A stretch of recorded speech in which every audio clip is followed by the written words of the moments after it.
Hey everybody, Jay here at Blackwater Lake with another house update.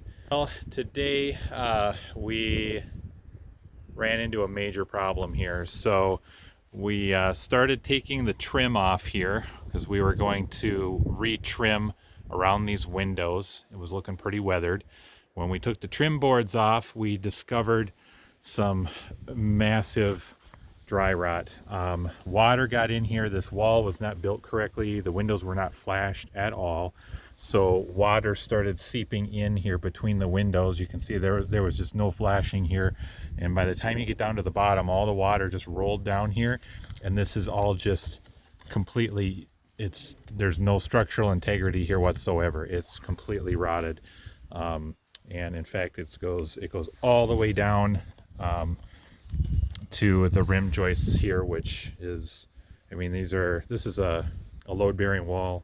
Not a lot of load because it is a gable end on the house, but still we've got there's probably 1,000 pounds worth of windows here and virtually nothing solid holding these things in. In fact, when the contractor leaned his ladder up against the wood there, the whole wall moved. The whole thing just shifted. So unfortunately, this is a pretty big setback. We have to completely rebuild this wall. We have to remove all the windows.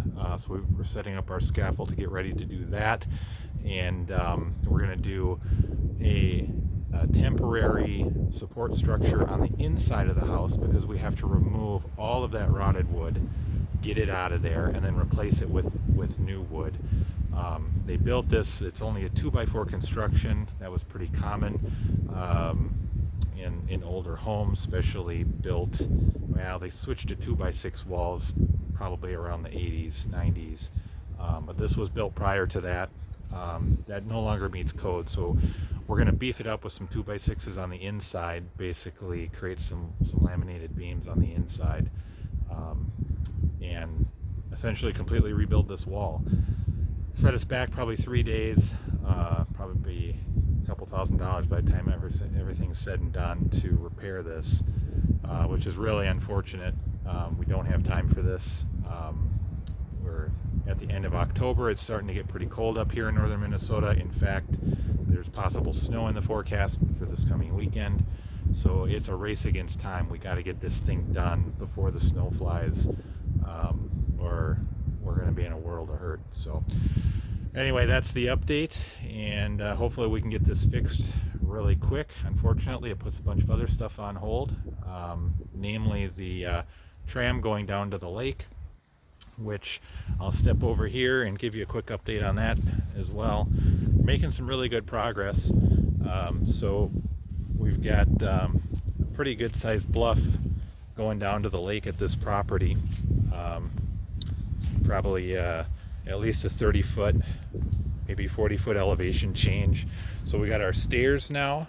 These are complete. We got even hand railings are done. This opening right here, this is I'll call it the railway for the tram. That'll go down to the lake.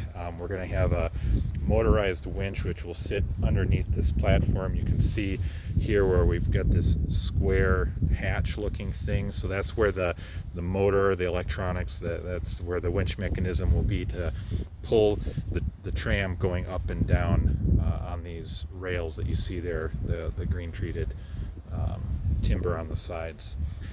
So I will be doing a separate dedicated video for the tram. We're working on the emergency braking system for that right now, and hopefully in the coming days, if this window doesn't set us back too much, we'll be doing our first test run, so be watching for a video on that.